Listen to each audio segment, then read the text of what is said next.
Bom dia, meu nome é Laís Ferreira Diniz, sou residente do segundo ano de Cardiologia Pediátrica. Hoje eu vou apresentar o Clube do Artigo, é uma apresentação como parte do programa de residência em Cardiologia Pediátrica da Cardioped Brasil, Centro do Coração da Criança.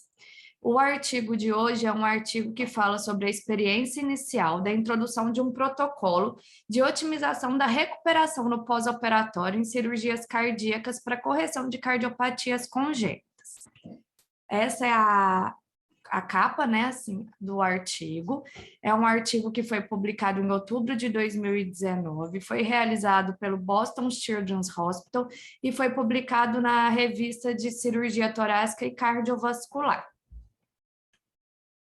A mensagem central desse artigo, ele traz que é um estudo, né, que representa a experiência inicial e os primeiros resultados do desenvolvimento e adoção de um programa ERAS. Essa sigla em inglês significa Protocolo de Otimização da Recuperação no Pós-Operatório.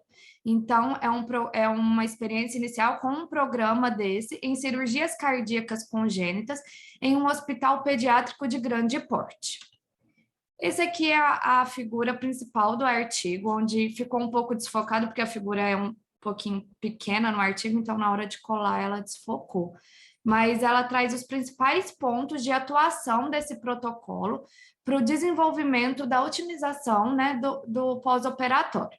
Então, os principais pontos são a preparação pré-operatória, a redução do estresse no período perioperatório, o segmento de guidelines durante todo o processo peri, intra e pós-operatório, e o segmento do paciente, inclusive o relato do paciente em relação à satisfação no pós-operatório.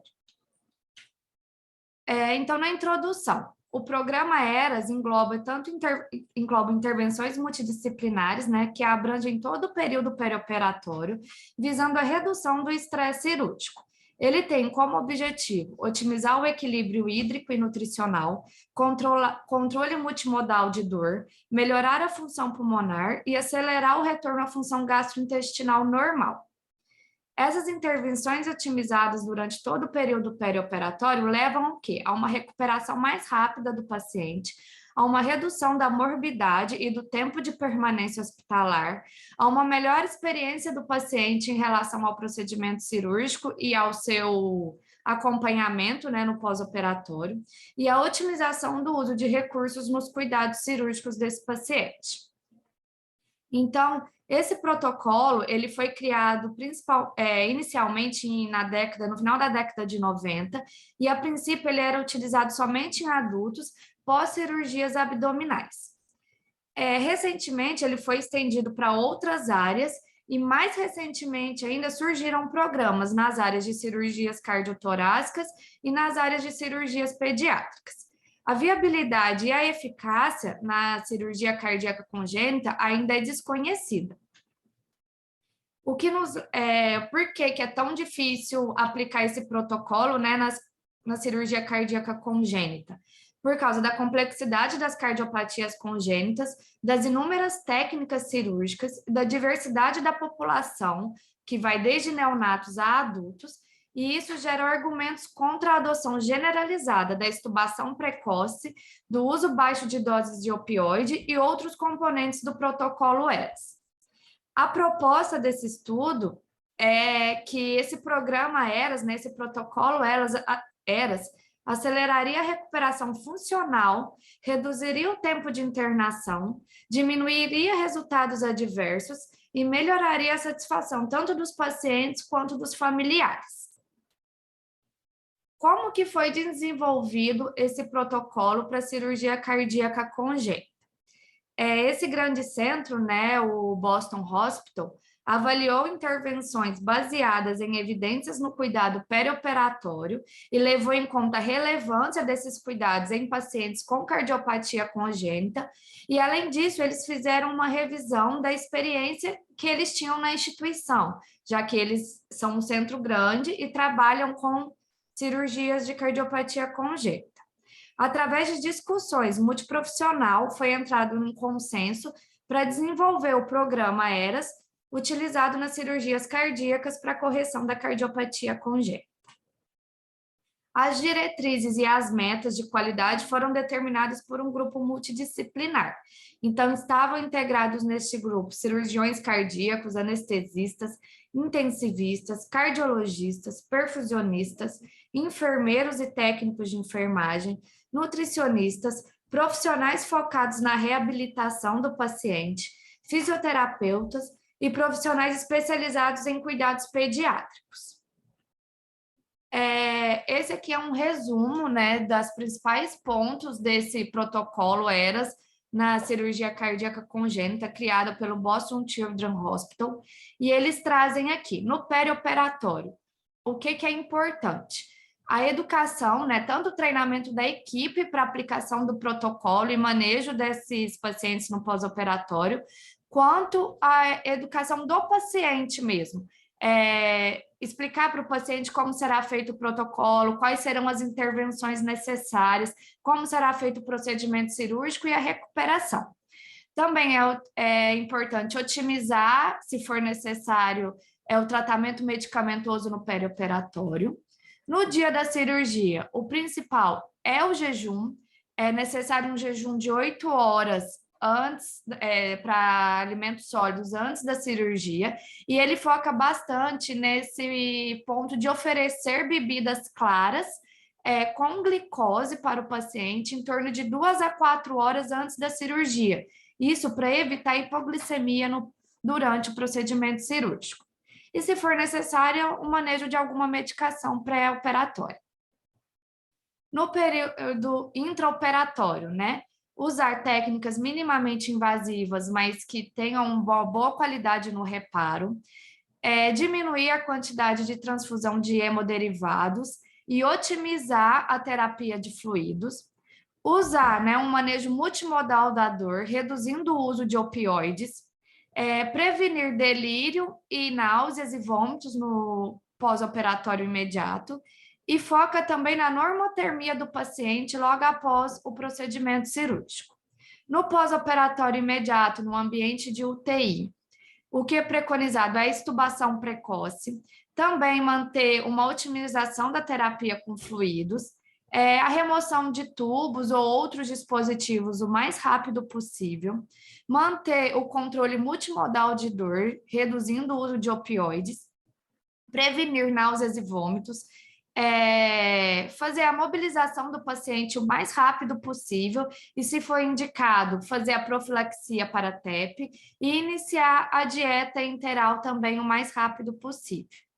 No segmento, é importante manter um segmento próximo desse paciente, inclusive ele traz um segmento através de videoconferências, monitorar essa recuperação desse paciente e também saber se o paciente saiu satisfeito com o serviço.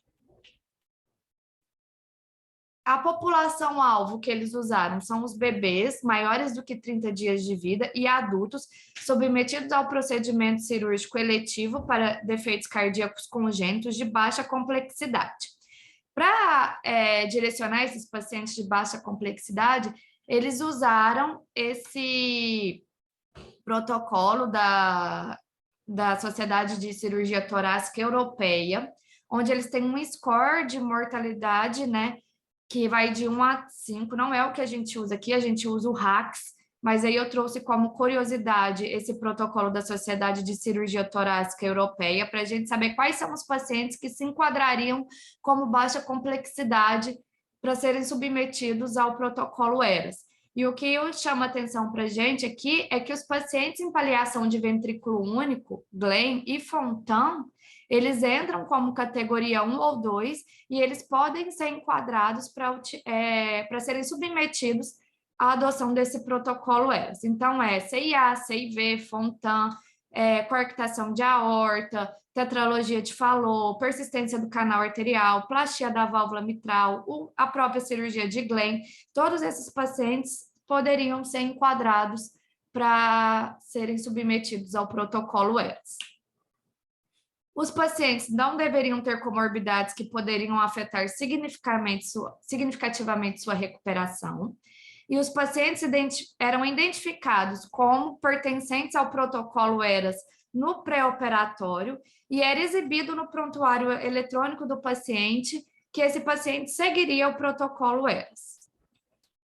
Como é que foi a implementação do programa no hospital?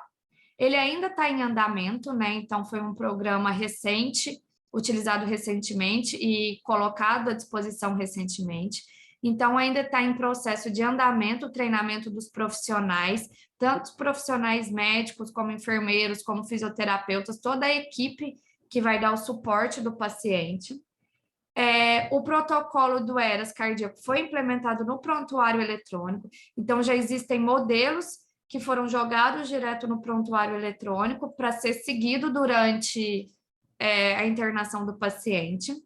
É realizada a orientação do paciente e a avaliação dessa orientação por meio eletrônico, né, como as videoconferências, e é realizada uma revisão mensal multidisciplinar para avaliar os resultados do programa. O design do estudo foi um estudo aprovado pelo Conselho de Revisão Institucional do Boston Children's Hospital. Foi um programa lançado em outubro de 2018 e foi incluído todos os resultados, inclusive dos primeiros cinco meses de ativação do protocolo. E todos os pacientes que passaram por cirurgia cardíaca no hospital no período que preenchiam os critérios foram incluídos no estudo. Porém, a decisão de seguir no programa foi determinada pelo cirurgião cardíaco, dependendo do curso do intraoperatório e dos resultados do reparo cirúrgico. A coleta e a análise de dados foi feita através de um banco de dados que capturaram dados demográficos e aderência às condutas do protocolo. Quais foram os principais dados registrados? O tempo de ventilação mecânica, o tempo de permanência em UTI e o tempo de permanência hospitalar em geral, as complicações no pós-operatório, a necessidade de reinternação em 30 dias após a alta, a necessidade de reintervenção após o procedimento cirúrgico e a mortalidade, o uso de opioide, que foi relatado como dose equivalente à morfina oral, o uso da escala de dor adequada para cada idade, né? E os dados clínicos que foram tomados tanto em visitas virtuais no pós-operatório quanto em visitas presenciais. Como que foi feita a análise estatística? A estatística desse estudo é bem complexa, é uma estatística grande. A gente focou principalmente na escolha da coorte, que era o grupo controle, que foi emparelhada ao grupo que foi submetido ao protocolo ERAS. Então, o grupo controle foi pacientes submetidos à cirurgia cardíaca congênita no período pré-ERAS, de 2016 a 2017. Para a escolha deste grupo controle, foi utilizado o score de propensão, onde seria necessário pacientes com as mesmas características dos pacientes que seriam alocados no protocolo ERAS. Então, foram escolhidas medidas demográficas e clínicas pré- e perioperatórias que passaram por uma análise de regressão logística, e essas medidas demográficas foram necessárias para emparelhar os dois grupos. Então, o que foi usado? Idade, sexo, peso no Z-score, a prematuridade, associação com alguma síndrome, a categoria de risco desse paciente, se havia alguma cirurgia associada e o tempo de SEC. O score de propensão estimado foi usado em algoritmo de correspondência ideal para combinar 2 pacientes do grupo controle no período pré-ERAS para cada paciente do período ERAS. Então, foram emparelhados 151 pacientes que foram submetidos ao protocolo ERAS com 301 pacientes do período pré-ERAS, onde o protocolo ainda não estava instituído na instituição. Os resultados. A princípio, foram avaliados os resultados da aplicabilidade do protocolo. Então, o protocolo foi aplicado do dia 1º de outubro de 2018 a 28 de fevereiro de 2019, em 155 dos 448 pacientes que passaram por cirurgia cardíaca na instituição, ou seja, 34,6% dos pacientes, com uma idade mediana de 3,6 anos, com intervalo interquartil de 0,5 a 12,2, e 82 desses pacientes eram do sexo masculino, então uma porcentagem de 52,9%. Aqui na tabela 1, ele traz a adesão aos componentes do ERAS, né? A adesão às metas que foram instituídas pelo protocolo. Então, o que chama a atenção da gente no primeiro ponto é que no período pré-operatório, tanto a otimização educacional não foi aplicada, a nutrição, né, a consulta nutricional, a otimização nutricional do paciente no pré-operatório ainda está em desenvolvimento, então também não teve como avaliar os resultados. Ele foca bastante no período de jejum do paciente, principalmente na ingestão de líquidos claros contendo glicose 2 a 4 horas antes da cirurgia. Então, a gente vê que 17% só dos pacientes ingeriram esse líquido claro antes da cirurgia.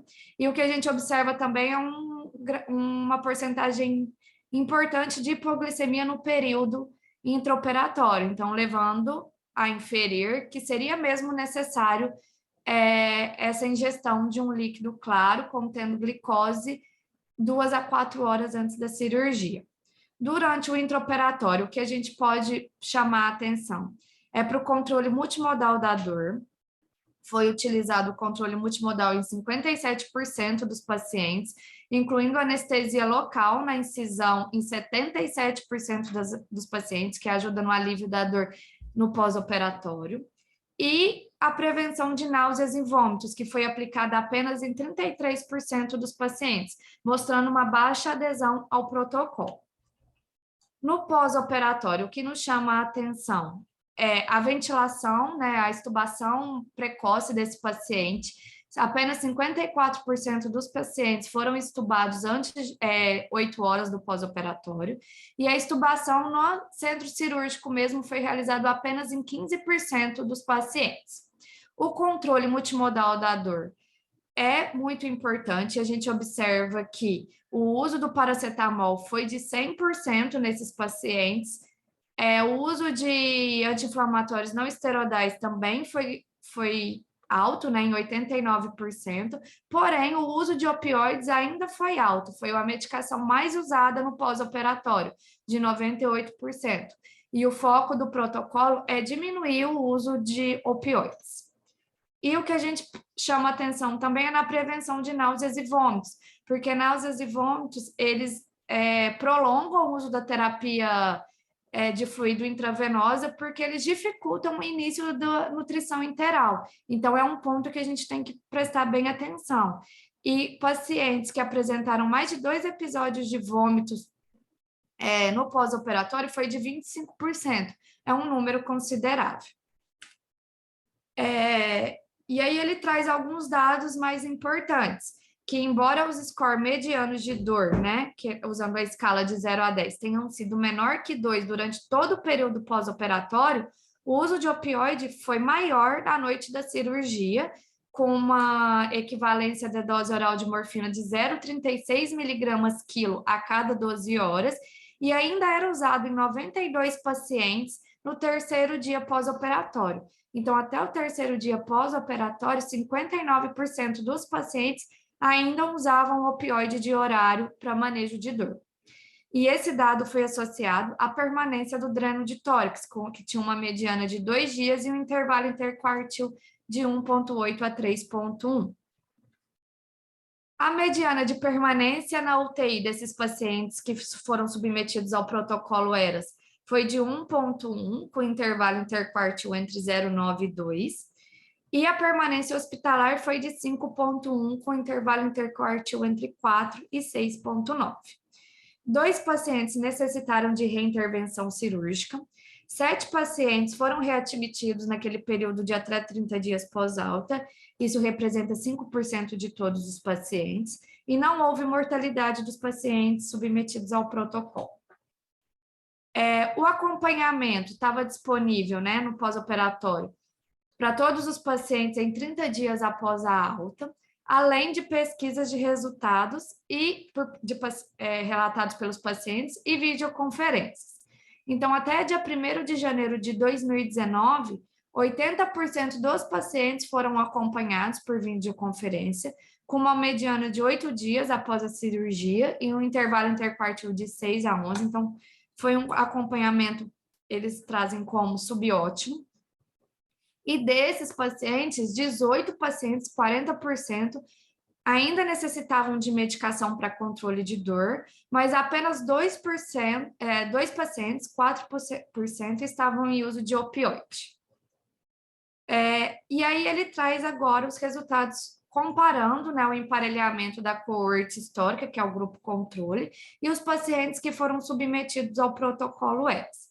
Então, foram 151 pacientes submetidos ao protocolo ERAS, emparelhados, né, através de um score de propensão, como a gente falou lá em cima, com 301 pacientes que foram submetidos a cirurgias cardíacas quando o protocolo não estava ativo, então de 2016 a 2017, e não houve diferença das características demográficas e perioperatórias entre as duas coortes. Então, era isso mesmo que era a intenção, né, dos pesquisadores, que não houvesse diferença demográfica ou perioperatória entre esses dois grupos, e isso foi adequado.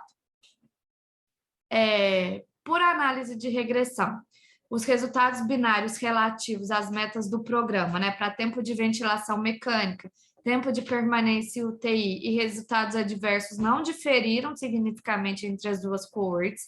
Isso a gente pode ver aqui na tabela 3.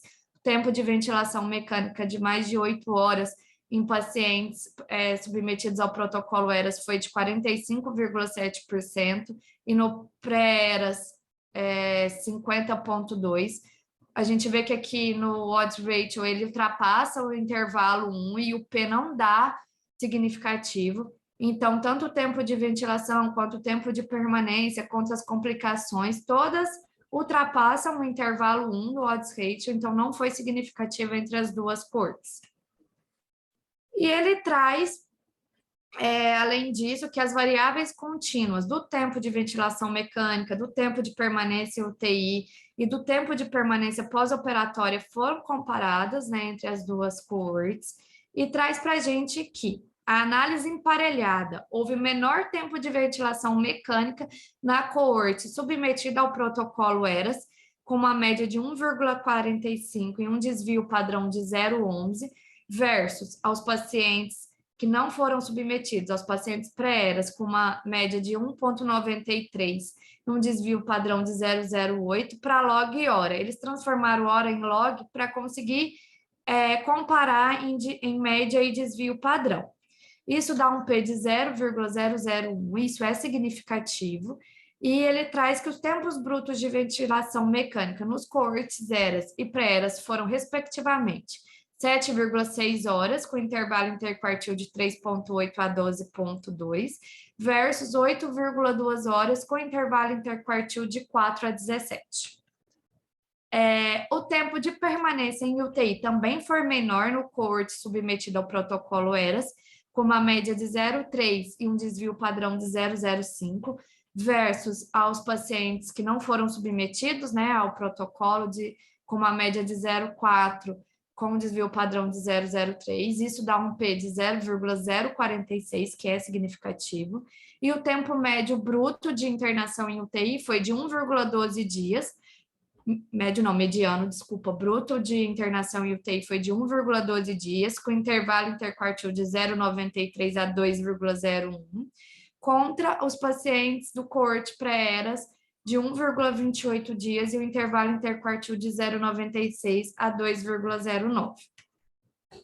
E não houve diferença no tempo de permanência hospitalar no geral entre as duas coortes, que a gente vê aqui que o P de comparação já deu 0,29, maior do que 0,05. Então, não houve diferença. E os tempos medianos brutos foram de 5,10 dias de internação para o coorte submetido ao protocolo ERAS, com intervalo interquartil de 4 a 6,9, e 5,24 dias para os pacientes do coorte pré-ERAS, com intervalo interquartil de 4,22 a 7,15. Também foi realizada a comparação do uso de opioide, né, entre as duas coortes. houve menos uso de opioide no intraoperatório dos pacientes submetidos ao protocolo ERAS do que naqueles pacientes da coorte pré-ERAS, numa análise emparelhada. A dose foi o equivalente à morfina oral em raiz quadrática mediana em miligramas por quilo. Então, a coorte pré-ERAS fez um uso de uma dose em torno de 2,59, média, né, com desvio padrão de 0,08, versus ao pré-ERAS de 2,89 com desvio padrão de 0,05. E isso deu um P significativo que foi de 0,001. A dose mediana bruta intraoperatória nos pacientes submetidos ao ERAS foi de 6,05 miligramas por quilo, com intervalo interquartil de 3,75 a 9,78, e nos pacientes da coorte pré-ERAS de 7,27 miligramas por quilo, com intervalo interquartil de 4,65 a 11,84. Porém, não houve diferença significante no período pós-operatório entre as duas coortes. Então, apenas o uso de opioide intraoperatório foi diminuído nos pacientes submetidos ao protocolo ERAS. E na discussão, o que o artigo traz? Traz que ainda está em desenvolvimento, né, e implementação de um programa de otimização da recuperação cardíaca, né, da recuperação após cirurgias cardíacas congênitas em uma grande instituição pediátrica, que é o Boston Children's Hospital. Trouxe para a gente uma redução no tempo de ventilação mecânica em permanência em UTI comparado aos pacientes que não foram submetidos ao protocolo, e isso apesar, né, de uma adesão abaixo do ideal às diretrizes do programa e ainda muitos elementos em desenvolvimento, então já é um dado bom do artigo, e nos leva a inferir que o uso de menor dose de opioide no intraoperatório, que foi observado no coorte ERAS, e o uso de sedativos tituláveis de curta ação no período pós-operatório imediato, tem afetado favoravelmente, né, esse tempo de ventilação mecânica, que foi menor nesses pacientes, porém nos traz o foco que ainda permanece com alta incidência de náuseas e vômitos no pós-operatório. Isso pode ser justificado pelos efeitos do opioide sobre a função gastrointestinal e os longos períodos de jejum, já que no pós-operatório o opioide ainda foi a medicação mais usada para controle de dor. E é necessária a otimização das diretrizes para a prevenção desses episódios de náuseas e vômitos, que é um grande desconforto para o paciente, além de atrasar a nutrição interal. Foi uma adesão abaixo do ideal às diretrizes, né? Isso foi justificado por uma implementação recente do programa, pelos desafios de treinar a equipe, os desafios de implementar um sistema de prontuário eletrônico e também pelo desafio do envolvimento do paciente e familiares. Recentemente, várias instituições de cirurgia torácica e cardíaca para adultos vêm implementando o programa ERAS e têm publicado alguns resultados promissores, focados principalmente no manejo multimodal da dor e na preparação pré-operatória. A população pediátrica tem um difícil manejo da dor, né? Porque eles têm os pais como substituto da percepção da criança, e a adoção de protocolos e diretrizes ERAS em população pediátrica vem enfatizando as dificuldades específicas dessa faixa etária. Então, o que ele traz, o que ele foca bastante no artigo é esse manejo multimodal da dor, de uso de analgésicos de baixa potência comparada aos opioides, de horário durante o pós-operatório, com regressão da dose durante 48, 96 horas, para evitar o uso de opioide. Uma abordagem crítica geradora de hipóteses e equilíbrio são essenciais para o desenvolvimento de um programa ERAS. Quais são as limitações do estudo? É um estudo recente, né? É um programa lançado recentemente e ainda com uma adesão baixa às diretrizes. A educação pré-operatória, os resultados relatados pelo paciente e a avaliação nutricional pré-operatória não foram implementados ainda, estão em desenvolvimento, então nós ainda não temos os dados do pré-operatório. E é um estudo que traz oportunidades para a investigação de novas abordagens do manejo de dor, novas estratégias para reduzir o estresse perioperatório, para reduzir náuseas e vômitos no pós-operatório, para otimizar a nutrição desse paciente, para fazer a validação de algoritmos para retirada de drenos o mais rápido possível, para a limitação do jejum, que seria interessante a gente fazer o uso daquela solução clara com glicose num período menor de jejum no pré-operatório. Pouco se sabe, né, da recuperação funcional após a alta do paciente, então ainda tem a necessidade de expansão de um programa de monitoramento dos resultados relatados pelo paciente. A gente viu que foi apenas em 30 dias após o procedimento cirúrgico, né, os resultados que nós tivemos no artigo, então seria necessário um acompanhamento a longo prazo. E as conclusões do artigo foram que as lesões, as diretrizes eras para cirurgias cardíacas de correção da cardiopatia congênita é subótimo no estado inicial, identificando ainda áreas com necessidade de melhorias em investigações, e o desenvolvimento, né, através de um compartilhamento mensal de metas e resultados de qualidade por equipe multidisciplinar, ainda é necessário para melhorar a implementação desse protocolo. Essas foram as referências, eu pus a referência do artigo e a referência da onde eu tirei aquela classificação da cirurgia torácica, né, em relação aos procedimentos cirúrgicos. E sigam nossas redes sociais. Obrigada.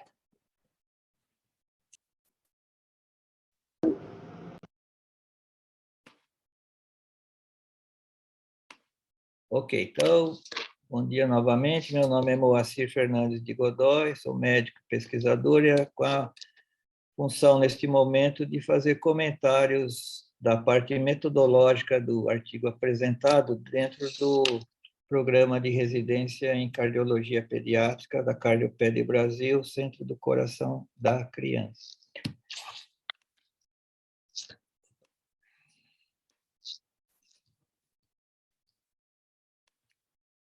É um trabalho publicado numa revista de bastante relevância, um trabalho recente, o centro médico da maior importância, como o doutor Ulisses ressaltou, né? E eu acho que reforço aqui o que ele fala na perspectiva do trabalho, a necessidade da colaboração multidisciplinar, né? A revisão constante do tema. Foi essa verdadeira aula que o doutor Ulisses deu agora para nós sobre a necessidade imperiosa de trabalhar em equipe, né? E integrada, equipe integrada, que a gente chama de transdisciplinaridade. Essa é a coisa mais importante. Não adianta ser multidisciplinar, ou seja, ter várias disciplinas, várias equipes trabalhando conjunto, mas se elas não conversam entre si. Então, para haver conversa, já passa a ser transdisciplinaridade. Então, todos aprendem, um vai trocando experiência com o outro e a equipe toda vai crescendo simultaneamente, né? Então, mantenham sempre essa transdisciplinaridade, super importante. Não é porque é médico que não vai conhecer o aspecto psicológico, ou a ecocardiografia e vice-versa. O ecocardiografista tem que entender da anestesia, e a enfermeira conhecer tudo, e a psicóloga saber ter as noções básicas da anatomia, da fisiologia. Então, tudo isso é muito importante para que a equipe cresça em uníssono, né? Na parte estatística, realmente, tem muitas e muitas informações, né? Vocês vejam que ele fala que os dados foram apresentados como média e desvio padrão no caso de distribuição normal. Perfeito. Quando a distribuição é normal, ela é chamada gaussiana, né? É só nessas condições que dá para fazer média e desvio padrão. E como mediana, intervalo interquartil, né, do percentil 25 ao percentil 75, quando é uma distribuição assimétrica. Claro, quando ela é assimétrica, ela não é gaussiana, então tem que ser feito com mediana mesmo, né? Uma coisa importante para ver que o trabalho é prospectivo, ó, o efeito do uso do opioide foi feito, avaliado ao longo do tempo. né? Se foi ao longo do tempo, é porque você está seguindo o paciente prospectivamente, na direção lógica do tempo, do presente para o futuro, né? E, para isso aí, ele usou o teste de Friedman e teste do Wilcoxon-Sign-Rank Test, né? Para comparações pareadas. Foi isso realmente o que a gente viu neste gráfico aqui, olha lá. Ele fez Wilcoxon, na verdade, ele fez o Friedman, né? Que é para, se foi o opioide seriado, então são mais que 3 ou mais avaliações ao longo do tempo, então o teste chama Friedman, é pareado porque é o paciente contra ele mesmo. E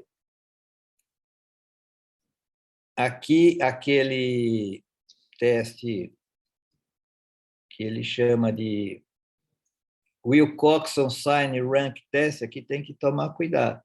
Wilcoxon Sign Rank Test é diferente de Wilcoxon Rank Sum Test, está vendo aqui embaixo? Wilcoxon Rank Sum Test é a mesma coisa que Mann-Whitney. Muitos autores, em vez de falar o Mann-Whitney, que é para testes não paramétricos de grupos diferentes, chama Wilcoxon Rank Sum Test. E quando é Wilcoxon Signed Rank Test, é o Wilcoxon convencional, é um teste pareado. Por isso que ele usou, então, corretamente. Fez o Friedman para pareado de 3 ou mais grupos e o Wilcoxon Signed Rank Test pareado para 2 grupos. Não confundir, então, com o Wilcoxon Rank Sum Test, que é o Mann-Whitney, né? E aqui, muito importante, ele falar que usou Propensity Score. Não sei se vocês lembram, nós vimos uma vez o que é o Propensity Score, é chamado score de propensão. Por que é feito esse chamado score de propensão? Porque, às vezes, não é possível randomizar. Os melhores estudos são os que fazem randomização dos grupos, né? O grupo de estudo é randomizado, aliás, é feita uma randomização para saber quem vai ser o grupo de estudo, quem vai ser o grupo controle. Às vezes não dá. Nesse trabalho apresentado não havia como randomizar porque o grupo ERAS, todo mundo fez o protocolo, e quem seria o controle? Teria que ser um controle que ele chamou do não ERAS, né? O que precedeu a esse projeto novo, mas ele tem que ser o máximo possível comparável com o grupo de estudo, né? Então, na randomização não sendo possível, você faz o melhor emparelhamento que dá, que é o Propensity Score. Por quê? Como é que é feito o Propensity Score? Você tem, por exemplo, uma criança de 1 ano e com a cardiopatia falou, por exemplo, no grupo ERAS. Aí você tem que ir lá no grupo controle e pegar uma criança de 1 ano, falou, né? E que vai ser o controle dele. E quanto mais variáveis similares, melhor. Por isso que ele fez aquela regressão logística para ver quais as variáveis seriam interessantes para avaliar, né? Então, eu vou dar um exemplo mais geral. Então, se eu tenho um homem fumante, hipertenso e diabético no grupo de estudo, eu tenho que procurar um homem hipertenso, diabético, fumante no grupo controle. Não adianta só emparelhar se é fumante, tem 20 fumantes num grupo, 20 fumantes no outro, tem 20 mulheres num grupo, 20 mulheres no outro, isoladamente, porque pode ser que num grupo todos os homens sejam fumantes, no outro grupo são todas as mulheres que são fumantes, então não vai estar corretamente emparelhado, né? Então, aliás, vou até aproveitar para falar essa diferença que a Laís ressaltou bem, quando é pareado, é a pessoa com ela mesma. Não sendo possível fazer pareado, a gente faz emparelhado. Emparelhado é quando você procura igualar o mais possível, né? E o score de propensão é ótimo para isso. Você vai pegando todas as características de um grupo e procura todas também no que vai ser o grupo controle. Com isso, diminui a amostra, que eu trouxe um exemplo, já foi discutido aqui com a gente, mas o curso de estatística, para vocês verem como diminui. Ó. Aqui era um grupo que tinha 395 no grupo de estudo e 887 no grupo controle, mas quando fez o propensity score, igualou 394 de um com 394 do outro. E aqui a gente tem certeza que todos eram bem equiparados. Então, vocês veem que as diferenças em Z-score, que eram muito altas, por exemplo, 3,24 de Z-score de diferença pela idade, antes de fazer o propensity score, caiu para 0,46. Então, o propensity score é uma estatística muito boa. Esse trabalho está muito bom nesse aspecto, que toda a estatística foi perfeita, né? E aqui ressaltando aquela história do Wilcoxon Rank Sum Test, né? Foi feito para distribuições assimétricas, então, que não pode usar a média e desvio padrão, por isso que ele expressou como mediana e intervalo interquartil. Repetindo, Wilcoxon Rank Sum Test é o Mann-Whitney, tá? Então, dessa escala aqui, ó, Wilcoxon Rank Sum Test é o Mann-Whitney e o outro Wilcoxon pareado é esse de baixo aqui, tá? Bem, o que mais?